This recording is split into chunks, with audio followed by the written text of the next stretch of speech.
Have you ever stopped to consider what makes some learning unforgettable and spark action, and why other presentations just kind of quietly fade?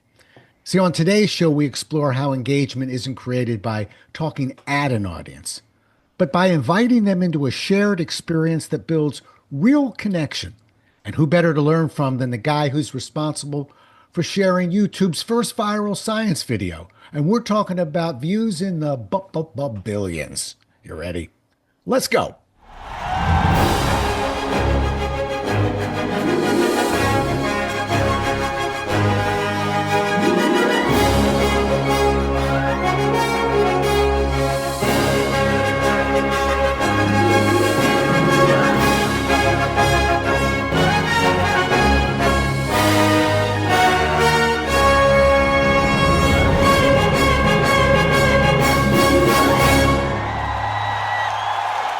Today's guest, Steve Spangler, is a best-selling author, two-time Emmy Award winner, and the host of the nationally syndicated television series DIY Sci, with videos on social media including Instagram, Facebook, TikTok, and YouTube grabbing more than 4.5 billion views. I can't get that number out of my head. I'm going to let him take it from here because he'll do a better job telling his journey than I will.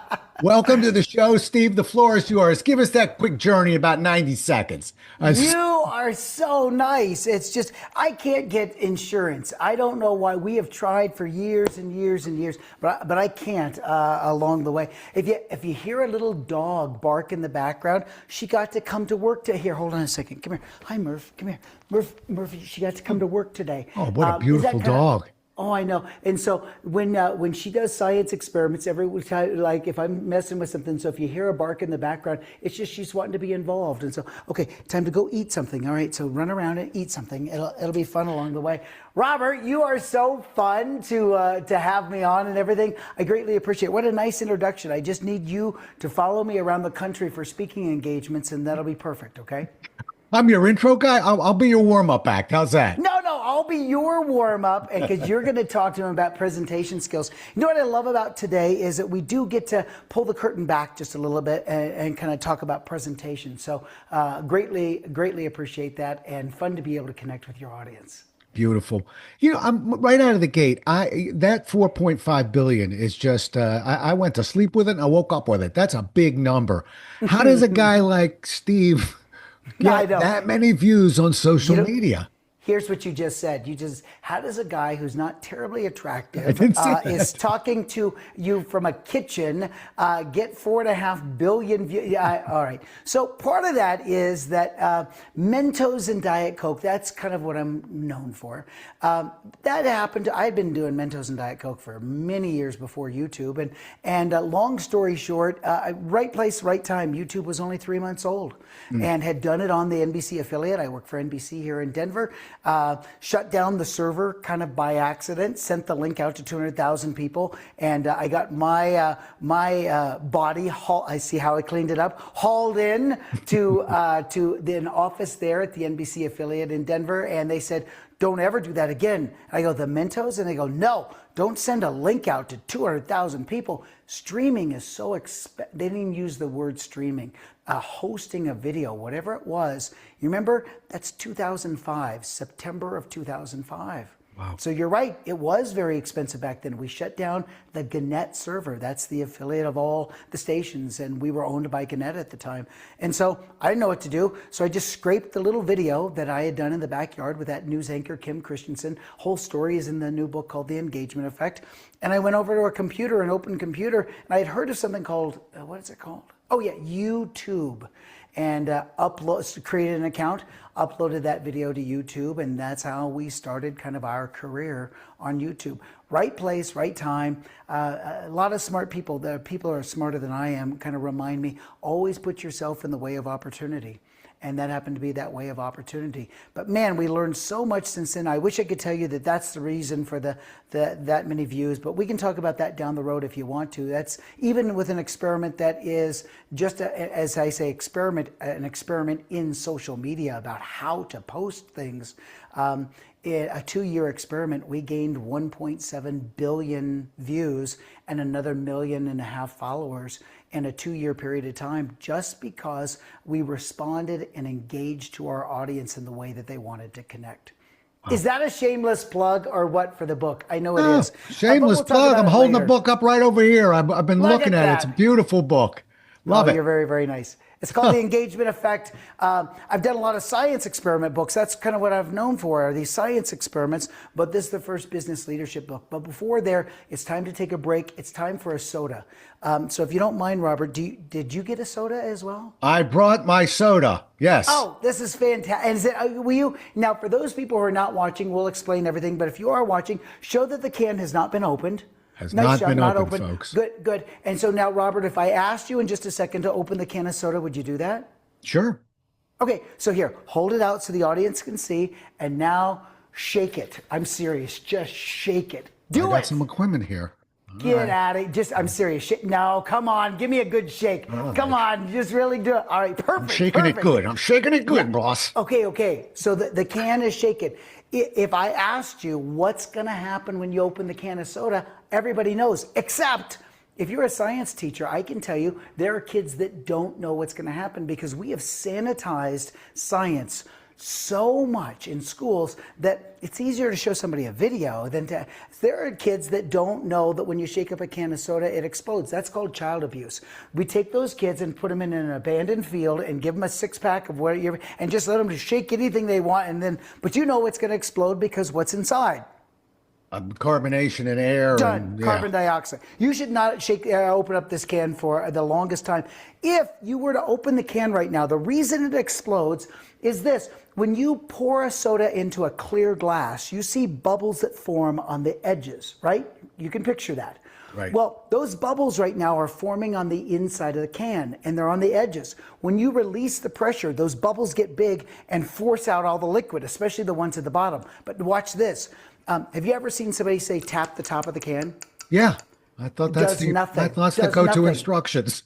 Yes, but it does nothing. We've been doing it for years. As a science teacher, I will tell you it does nothing. Some of you are like, he is a liar. So go ahead, Sparky. Head outside, shake your little can up, tap the top, and pop it open, and it will go everywhere. The bubbles are on the side. So look at this. You're going to snap the side of the can. Snap the sides of the can. Snap it. Snap it. Yeah, really snap. You're knocking the bubbles off and sending them to the top. Got it? So now you shouldn't open the can with as much shaking for you're doing at least an hour. Watch what you're going to do. Are you ready, Robert? Ready. Oh, stop it, Murphy. Stop it. That was not me barking, ladies and gentlemen. No. See, I told you, even she's excited about it. 3, 2, 1, pop it open. Bam. Just do it. Pop it. I popped it. I'm serious. There it is. And look at this, ladies and gentlemen. If you're on camera, look at that. The carbonation is still there. It will overflow. So I didn't get rid of the carbonation. I simply moved it from one place to the next. And now you know. Loved it. Okay, so stop there. Stop right there. Ready? So here's what I want you to know. A lot of things just happened. And what are we into? 7 minutes of the podcast, right?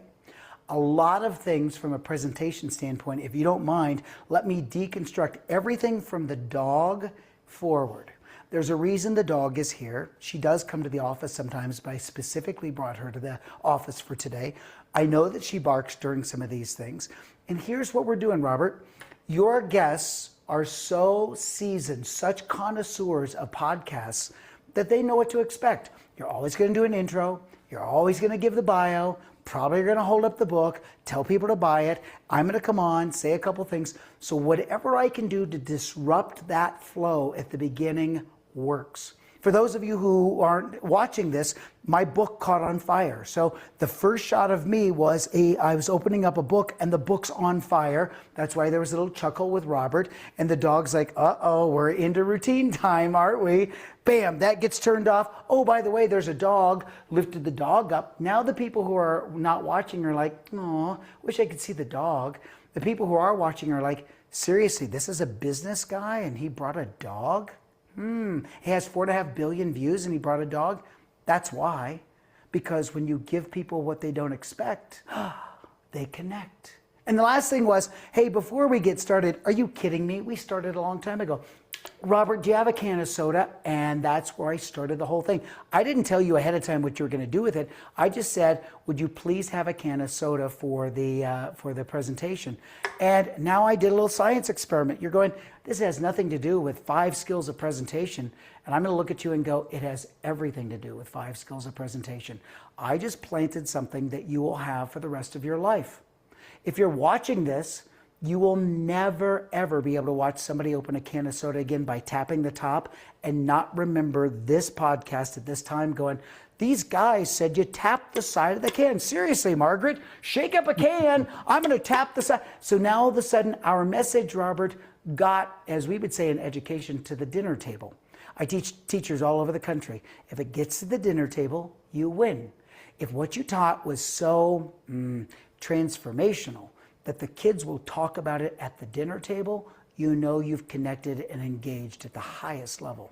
So that's just what happened at the beginning of our little presentation. I just wanted to get your audience's attention so maybe they'll listen for the next couple minutes. That was the technique. Wow. I just want to deconstruct one part of that. The dog was part of this presentation as well, or not an accident? No. And the dog barking. Yeah. Was the dog barking? No.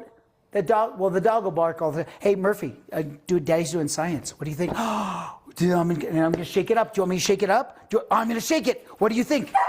That's how she does it. Okay, that's enough. She's seen a few experiments. She's done a couple along the way.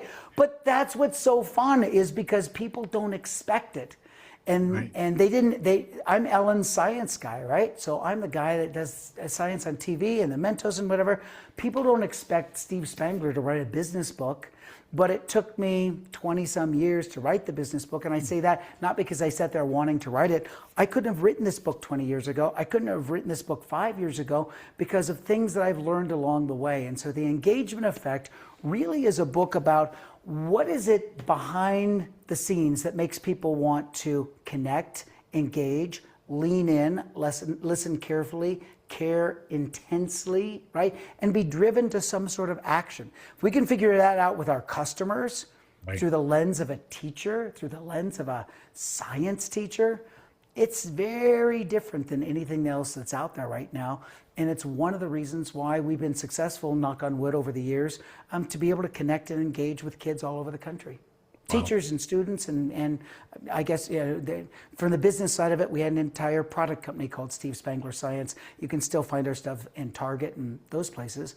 So really there's multiple levels of what you're seeing here. And thank goodness there's been just people who are smarter than I am to surround all that. But if your viewers are interested, they'll already start Googling Steve Spangler and they'll kind of go down a rabbit hole, I'll promise you, in the weirdest way. And that's the greatest thing that could ever happen from engagement. Yeah. You know what? It's interesting. You're in a studio that looks like a kitchen. And to me, I use a different term. I refer to this as kind of putting sauce on a presentation. It's like, look, anybody, I heard a chef say this one time. He tasted a meal. He said, this chicken is perfect. Couldn't do any better. That's the hero. That's the protein. That's the home run. But 75% of the meal is the sauce. He said, and your sauce is a little bit off. You, Steve, are a sauce man. You are basically putting seasoning and spice on a message, and just all the activity, everything that you're showing to us.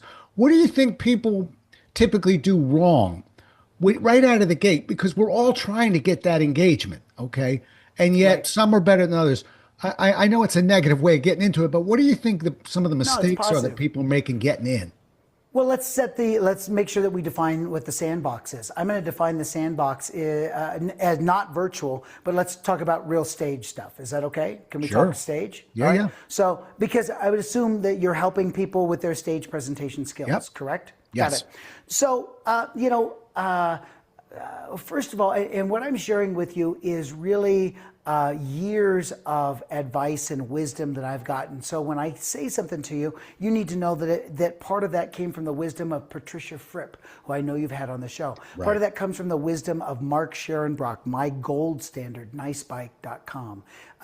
Tim Gard, Scott McCain, Shep Hyken, Ford Sakes, all these people who are amazing. So please don't think that what I'm giving you is completely original material.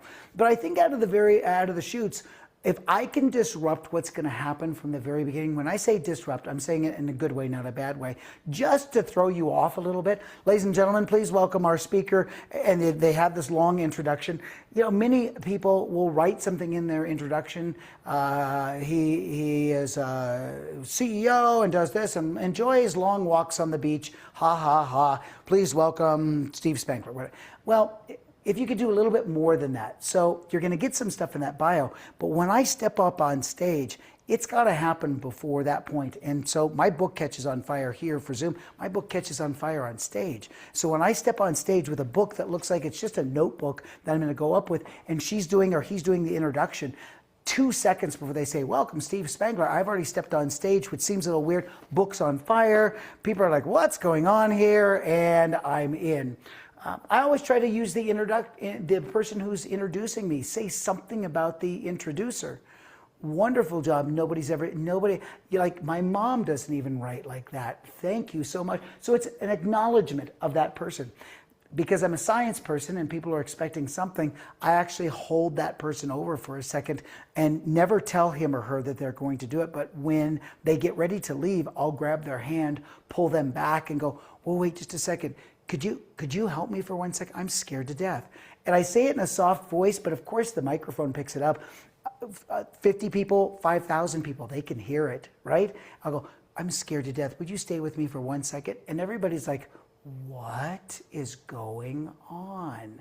And immediately it sets, would you help me for one thing? And then we're off into doing our piece. Yeah. Yeah. It's just something, I'm not saying that it has to be a trick. Engagement is not a trick. If you're writing anything down, it's not a trick. It's not a strategy. There's not 5 strategies of engagement. For goodness sakes, engagement is not raising your hand. If I hear another speaker who says, I have so much engagement in my presentation, our people raise their hands. And sometimes I even give them a paddle and they can raise the paddle. That's not engagement, ladies and gentlemen. That's just raising your stupid hand. Right. Engagement is something else. Engagement is when you see that audience put away the world for a second and lean in. When they lean in, you know, Robert, they're at a different level, right? Yeah. Something you've done, something you've said brings them into that different level. So I would say at the very beginning, whatever I can do at the beginning to just let them know this is going to be different. And let me just give you something for those of you that don't want to catch stuff on fire, that don't screw around. Yeah, that was let me jump in for a second. That's where my question was going to go, because yeah, you believe me, you got my attention. What's interesting is you're way back. You are back into the introduction of the speaker. And Steve, I happen to believe that's one of the clumsiest moves that's made in professional speaking. Not that the pro isn't ready, but somebody has downloaded something they found on the internet, a bio, they're reading it like it's a eulogy, and we come up there not even liking ourselves by the time we take that stage. Well, that's our own fault, Rob. Mm-hmm. Is it Rob or Robert? Do you prefer Rob? Stay with Rob. I like Rob better. Thank you. I like Rob. Rob, so here's the rookie move. You can always tell a rookie because they've allowed the person to write the intro. I didn't allow you to write today's intro. I gave you today's intro. Right. And because this wasn't the presentation where I'm stepping on stage and now I'm interacting with the 1,500 people, I'll let you do whatever you want. You're a pro. But most people are not. And so Carly, who's my manager, will say to that person, hey, I'm sending you Steve's introduction. Listen, it's really important that you read it word for word. And the reason why is because this intro gets him into the very first part. If you don't set him up for success, it's going to take him a couple minutes of hard work to try to get the audience turned around. So please read it right as it says. It makes your life easy, it makes his life easy. It's not that long. Ready, set, go. That's it. They're going to say exactly, because they are going to try to be funny. Many of them are, and comedy is hard. So don't try. Just read the stupid introduction. It is exactly what I need to be able to step on stage and to deliver what they're asking me to deliver. They're spending a lot of money for me to be there, for you to be there, for people who are listening. The speakers are expensive. Set us up for success. And still, I'll get somebody who's like, hey, I wrote something special for you, and I now have to be the bad guy to go, hey, could you just read what I wrote you? Because it's just going to help me out, man. Otherwise, and sometimes 90% of the time it works, and 10% of the time you have to shoot at the hip, and hopefully you can get into it. Right. So Well, you and I take it were from that lined up on standpoint. this, Steve, because I don't, I, you know, I'd like to correct a little bit of history. I told you to send me that bio, and I told you I wanted short. I wanted about 7 words. I want about 3 bullets. And little did we know we were speaking the same language right then and there, You're a because pro. what you sent me, which is what you wanted to send, was Yep. exactly what I wanted on this end, which I'm wrestling 95% of my guests to get me out of this big boxy paragraph. I actually, because I tell my introducers, listen, just read 4 words and say he'll do a better job at this than I will, and just hand it to me so I can get going. And if you Yeah. noticed, I read your bullets. I said he'll do a Yep. better job than me, which is my I way of loved saying it. get out of the way of the speaker, okay, Right. and let them do their thing. But it's a But very set them up clumsy for move. some success. I mean, Yeah. you've got to set them up. And if we've both done our job, and as a speaker, if I'm done my job, we call it in the book the blue glow effect. The blue glow effect, I thought, was a bad thing for a long time until Carly has been with me for a long time as my manager and my agent. And so she's able to speak the language of the client because she's been to probably, what would you say, Carly, 1,500, 2,000 presentations? A lot. She's at this one. So off Right. camera, she's at this one, just making sure things are okay. And Steve's on track and making sure things are good. She says I said, I got off stage and I go, did you see the phones come out? I wasn't 15 minutes and the stupid phones are out with everybody on their dumb LinkedIn. And she goes, they weren't on LinkedIn. They were searching. They could have been on LinkedIn, but they were searching you. She said our website was all over the place. Instagram by far was the winner. There were some people on Facebook. And she says, as I looked from the back of the audience, what would you say, maybe 500 people, she goes, they're all kind of like, well, who is this? What is this about? She didn't know what they're saying. But honestly, if you're at that point where you've engaged that audience and they're like, I got to find out what this person's really all about. And they're starting to search you secretly. No QR code. That's a stunt. None of this tick-a-talk, talk-a-dot, or whatever that's called. I ain't playing that game. I'll survey my audience. Let them go organically. That is the metric for a speaker, where I told you for a teacher, if it gets to the table, you win. If they pull out their phone and want to know about Rob while you're speaking, it means they've engaged at a different level. If you weren't very good, they wouldn't care in the first place. They don't need you in their search, right? Yeah, yeah. All of a sudden, they're trying to figure out. So I would say the last thing as we're talking about the setup is this. Mark Scherenbrock taught me this so many years ago. Again, nicebike.com is Mark Scherenbrock, my gold standard. He taught me that every presentation needs a promise. And the promise is, hey, in the next couple minutes that we're going to spend, we're going to talk about this, this, and this. And today we're going to talk about presentation skills. And your audience already knows, but I'm going to give you half dozen ideas that you can incorporate into your program that is not a trick, but is actually a strategy that I think will help you connect and engage with your audience at a higher level. And I'll kind of give you the secret behind that 1.7 billion views over the last 2 years, and how you can do that same kind of thing. But we got 50 minutes together, or whatever we have, for a presentation. That's where we're going to go. Are we on board? And you can see the audience go, yeah, that's called the promise, Rob. Yeah. When you promise your audience, this is what I'm going to deliver to you, and then you deliver it, man, does it feel good. You don't even have to do that campy little rap at the end where, here's what we learned, and you have slides that are whatever.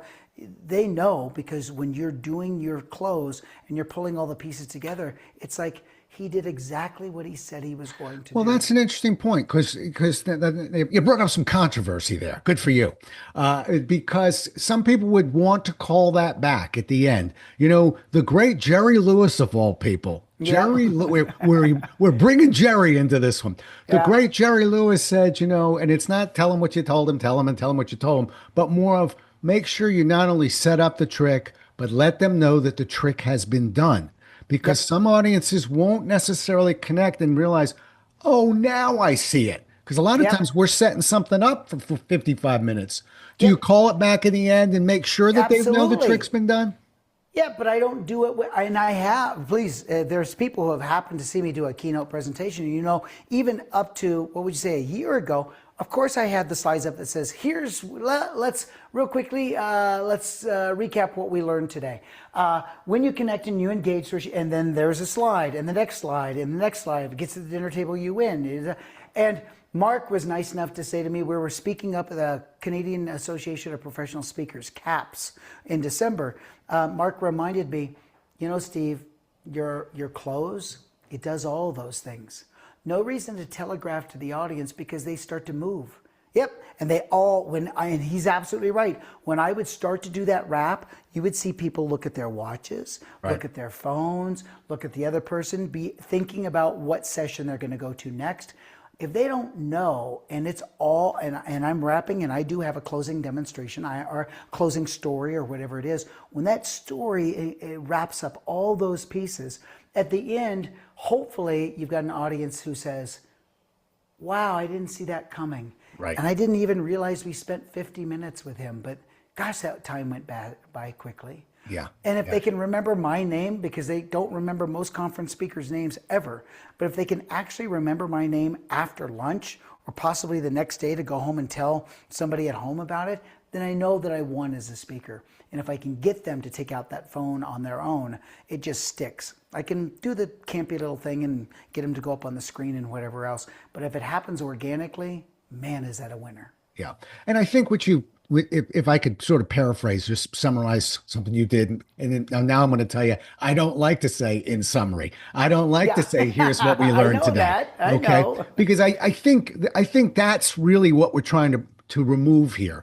We can subtly bring things back. But the moment I hear, so in summary, then yeah, we're all looking at what's next on the agenda. Or Crack if voice you and all. telegraph it at the beginning. If Right. you're like, so we're at a presentation in Ohio where an educator, pretty high up there for the district, so we have 10 different milestones we're going to cover today.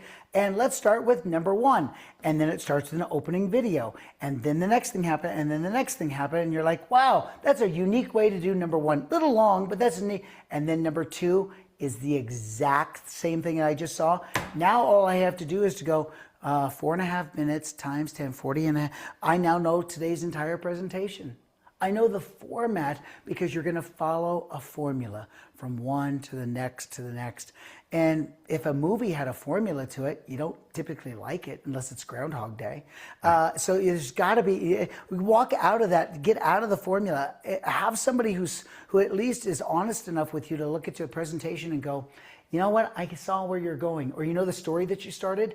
I knew where you were going 7 minutes before you got there. That's not a good construction of a story. And so that's why we need a Patricia Fripp to kind of help us with things like that. And I always challenge some of the speakers that I work with, which is I don't even want them to know the big picture of the presentation necessarily. I like to dance around it. What if I could show you? And have you Right. ever thought about? And Right. and boom, boom, boom, and then kind of hit them about 4 minutes. Here's where we're going. Okay. Yeah. But I don't like to go, hi, here's where we're going. Okay. Right. Here's what this is called. I like to dance a little bit too. All I right, think we're you can talking dance about and promise. Yeah. I think you can promise and dance at the same time. So my promise is just that I'm going to give you value today. So if you listen to me, I'm going to give you value. And in exchange for $10, $20, whatever it is, if you'll just give me the commodity of your time and your attention and engage with me with stories that I hopefully you'll connect with, right? And I leave enough open space there that you feel like you can connect, I promise to deliver you value. That's the transactional piece I'm hoping that happens during my presentation. Yep. Whether I'm speaking at a lunch meeting at a Rotary Club or I'm speaking for a big event, a big corporate event, if I can promise them, man, meeting planners love it because you did exactly, and CEOs and the people who are responsible for that paycheck when you come in love the fact that you did exactly what you said you were going to do, and hopefully a little bit more. Yeah, I hear you. Yeah, I was holding your book up because we're coming down the home stretch, but I want to deliver on our promise here. Okay, Got it. in a workshop, I think we've got engagement right at our fingertips: case studies, role play, small group exercises, more and more. But when we start hitting those keynotes and you start throwing numbers out there like 500, okay, in the audience, or even virtually, okay, Right. engagement is it's trickier. Can you give us just a couple of thoughts about how you engage in a keynote different than a workshop? Because Yep. those are quick, they're sprints. I'm not going to be engaging the whole time, but I got to have a couple moves during this the 55 Right. minutes. I would separate the word engagement, especially from the book, engagement versus presentation or group activity. Okay. So let's do engagement versus group activity.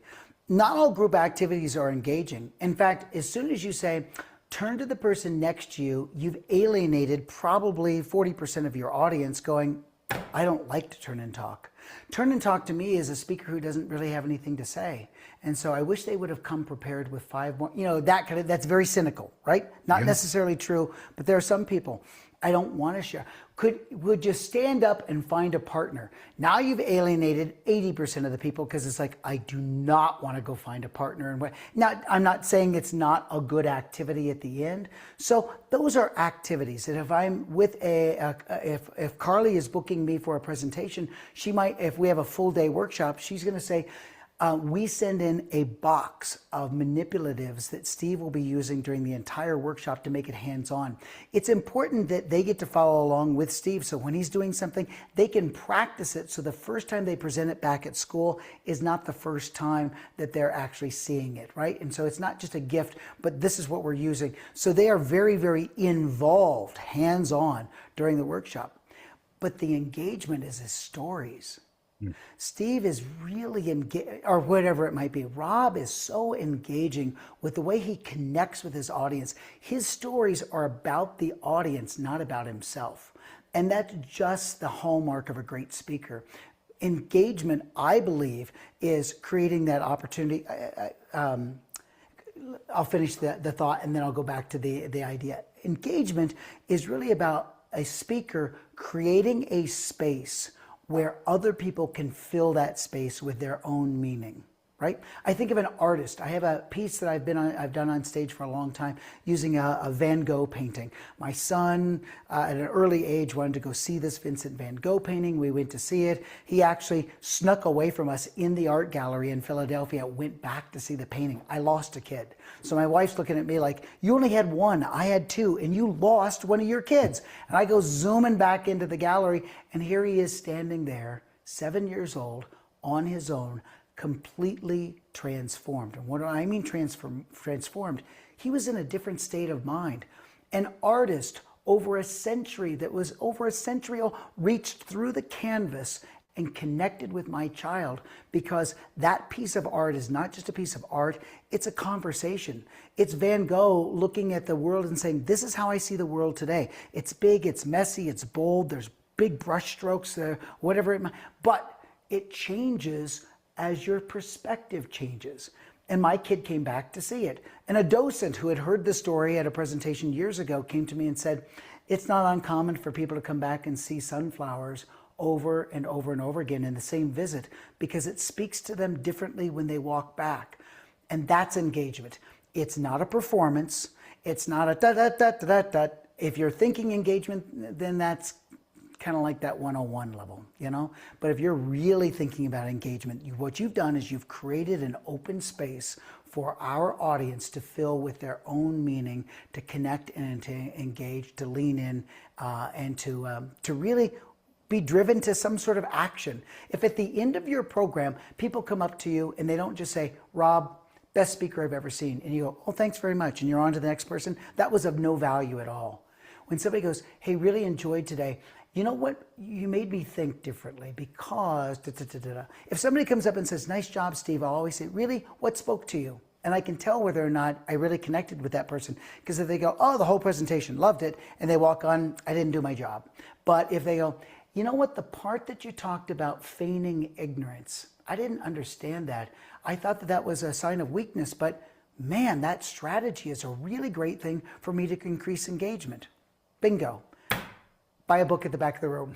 You know what I mean? It's that kind of thing where it's the invitation to curiosity. Got and it. I think it works. All So right. well. Well, I appreciate you sort of separating that too.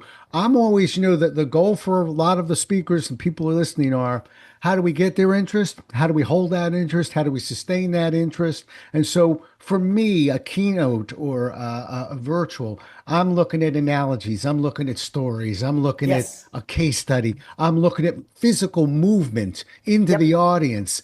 There's many ways to sustain interest, and we can throw humor in there if you want, but I almost don't even want Only to if you add it want to to. be only if you want to be hired back again. So yeah, just only throw humor in if you want to connect and be hired again, right?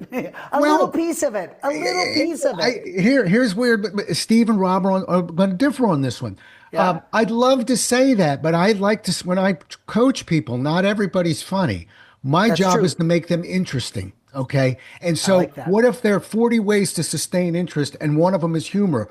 If it Yep. doesn't come naturally, does that mean they can't play in the sandbox? Of course not. So Right. humor, if it I agree. works, but don't panic because there's so many other things we can do that will hold an, Right. an audience and get them what you just said, which is not just the best speaker, but here are the things I'm going to change. It really spoke to me. I'll never forget what you did just there. So Right. yeah, I back off humor just a little because not everybody's got that gift. Well, I will give you I'll concede the point. I'll concede the point. I can tell you as a member of the National Speakers Association, it's the hottest topic, and it has been for the 26 years that I've been in that association. Everybody wants to know, how can I be more funny? How can I be more funny? And you're right, trying to be funny can sometimes be a barrier to an audience connecting. But just that, oh, not humor in the standpoint of a joke, but just that lightheartedness, just some little kind of piece that makes an audience chuckle just a little bit, to know that you're a human being. When something happens, to acknowledge it, something in the glasses are clinking, a waiter drops a tray, something like that, to at least have some line to acknowledge this is kind of what's going on. It just shows you you're a human being. But I'll concede the point. Well, I I'm going to like it, tell you a Rob. secret. So nobody listen. I'm just talking to Steve right now. Got it. The secret is this. Once you take the pressure off somebody and say, don't worry about humor, then we tend to find that they actually are funny. It's just a drier sense of humor. It's a I different like sense it. of humor. And Yep. what we're trying to do is just get at that natural, whatever that natural ability is, because nobody does you better than you. Okay. Got it. So we just keep them in your own skin. All right. Last question for you, and I'll let you Yes, go. sir. If somebody listening right now, we're going to leave with one idea, one thought, something they're going to leave with and plug in. That question, I love the way you did that, which was somebody comes up, this is something you'd want to hear that they took from our conversation here. Give me one thing that you wish they would pull from our talk today? If you are wanting to be a professional speaker, or you are a professional speaker, I think there, as Naomi Rhodey would say, there's a privilege to the platform.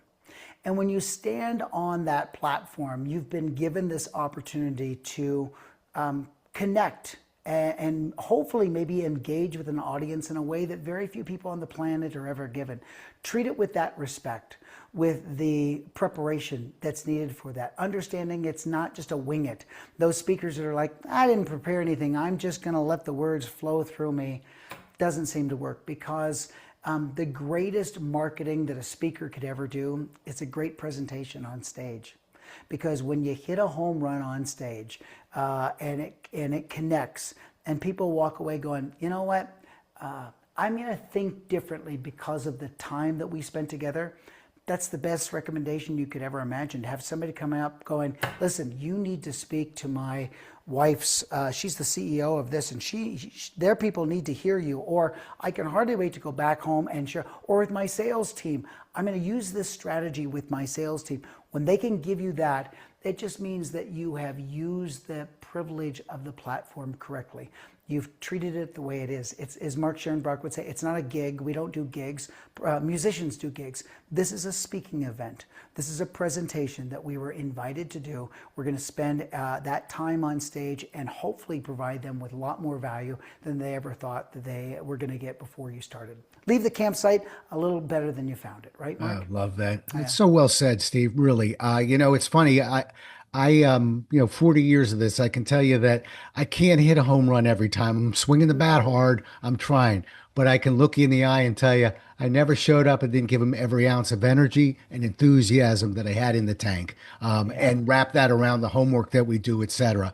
And knowing that, I sleep very well at night. I do just fine flying home, because we put it all out there for the audience. We control what we can control. But I love where you. We can always get better too. There's the presentation you gave, the presentation you wanted to give, and typically that's the presentation I dream about that night. But it helps me become a better speaker, and surrounding myself with people who are better than I am. That's why I'm a part of the National Speakers Association.